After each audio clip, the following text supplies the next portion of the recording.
Hello, Jenny, from the Ethical Tea Partnership. It's a pleasure to meet you.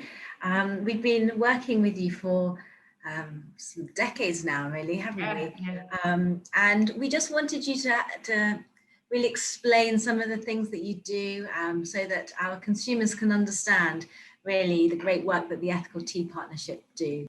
Yeah, so Zahra, thanks for having us, first of all, and thanks to Ahmad Tea and other tea companies for all the support to ETP. International Tea Day is an annual awareness raising day that's organised by the United Nations Food and Agriculture Organisation, FAO. And they run these awareness days to put a point in the diary where we just stop and think about what the industry, the people, the things that go into a crop or a food. And International Tea Day is the moment when we think about tea. And for example, we're raising awareness of the fact that there are 15 million livelihoods dependent on the production of tea globally. So it's that kind of awareness raising that this is about. Well, that leads up to my next question. Actually, I wanted to know about how many countries the tea industry supports, and to what extent do these countries rely on tea exports? Yeah, so it's a great question, and there isn't a straightforward answer. But if I share a couple of kind of data points with you, Zahra, tea grows in about 35 different countries around the world, and the extent to which those countries are dependent on tea production really varies. So if you think of the artisanal tea producer in Japan, it's a family-owned business that are producing organic, very special tea. That's almost immaterial in terms of Japan's output and economic scale. But then if you look at somewhere like Malawi, up to a third of Malawi's GDP comes from tea. Or if you look in Kenya, for example, there are millions of people, farmers, workers, completely dependent on the tea industry. So it really depends. 35 countries, mostly in East Africa, Asia, and some in South America as well. So all over the place, really. Looking a bit closer at these tea regions, in your opinion, the work that you're doing with the Ethical Tea Partnership, what are the main challenges, sort of social and economic challenges that these tea picking regions face? Yeah, and again, kind of building on my last answer, Zahra, the issues in somewhere that's relatively developed, like Japan, are much less compared to the developing countries where tea grows. So we focus our activities in Kenya, Malawi, Rwanda, in Africa, and then in Asia, we're in India, Sri Lanka, China, and Indonesia. And we choose those countries partly because of the issues, but because our members also have large supply chains there. And when you look at the issues, it's often hard to separate which issues belong to tea or belong to the fact that they're developing countries. But I can summarize 5 main prevalent issues throughout tea. We've got challenges with incomes and living wage or living incomes for many tea workers and tea growers. And often we see people living below the poverty line in tea production. Another challenge that we face in these tea communities is the health and safety practices on a tea production site. So whether that's in the plantation or in a factory, people are exposed to disproportionate health and safety risks. In some of the countries we're working in, there's a challenge around housing and welfare. Now, somewhere like India, it's the law that tea producing companies provide housing and welfare to tea workers. And what is often that housing or education and medical care falls short of what we would consider to be adequate or best practice. Gender is a huge industry throughout the tea industry, unfortunately. And if you look at the typical demographics of a workforce in tea, about 50% of that workforce will be women. So women are often plucking tea and working in the fields. Unfortunately, we see a lot of at-risk women, gender-based violence, gender discrimination and harassment are prevalent.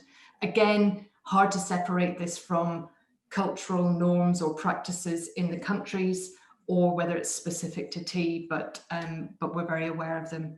And the final challenge we have, which is becoming more and more acute, is the impact of climate change.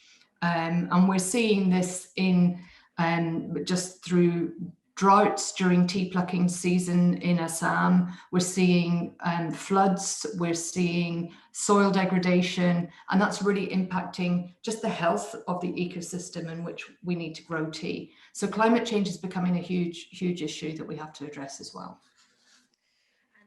So these subjects are subjects which the Ethical Tea Partnership is sort of looking at and working with the tea plantations and the tea growers to help raise those standards to ones which are, you know, sort of universally accepted as, you know, protecting their rights and also the right of the land as well.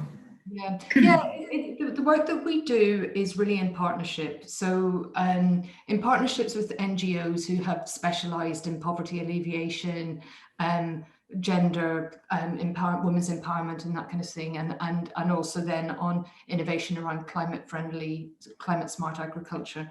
So we form partnerships. And then a lot of what we're doing is raising awareness, educating, training, and sometimes it's direct intervention. So in North India, there was a problem with child trafficking, and we've partnered with UNICEF in Assam, and the child protection work that they're doing is phenomenal. We couldn't do it without UNICEF, but it depends on the issue, it depends on the urgency, and that's how we work. Yeah. Amazing. And so what is the difference between fair trade and the Ethical Tea Partnership? Yeah, it's a question that we get asked quite a bit.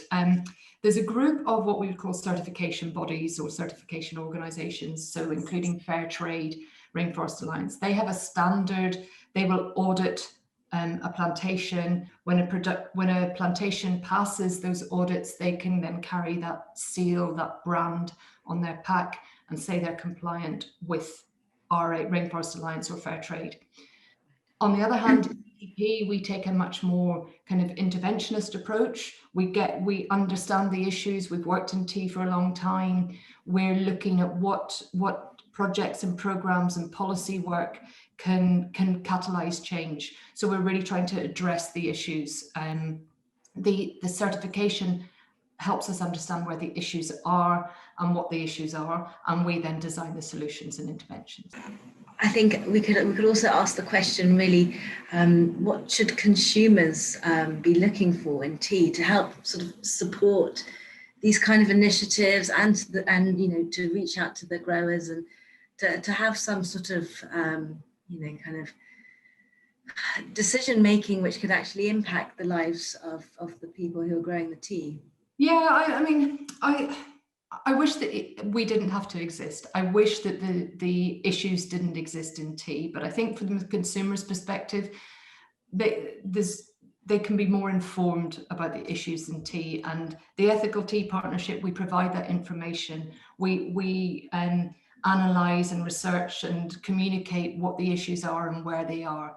The reality is that tea is often grown in countries where there are social, economic and environmental challenges. So a consumer can become more informed through different platforms, but including through the Ethical Tea Partnership. And then I think every consumer has to make a personal decision around what they want to support, and there are different frameworks to use to help them support that. So when you look behind the label, you can see what companies are doing. You can look for the certifications if that's the way you want to support your tea sourcing. But there's so much information out there that, you know, with a little bit of intelligent Google searching, I think the consumers can figure out which tea brands are really supporting the kinds of issues that they want to focus on and support. Yes, I know that with Ahmad Tea, we try and make everything quite transparent with our CSR report, and the Ethical Tea Partnership has featured in our report. Obviously, you know, we are, you know, very happy to be working with you, and also to be able to reach to places that we wouldn't ordinarily be able to go as a tea brand, but using your network and you know, kind of strengthening our efforts together as in a partnership. So I thank you for this interview and also for the workshops that you've been giving to us as well. Those have been amazing. It's all awareness raising, Zahra, so we're happy to do that. Yeah.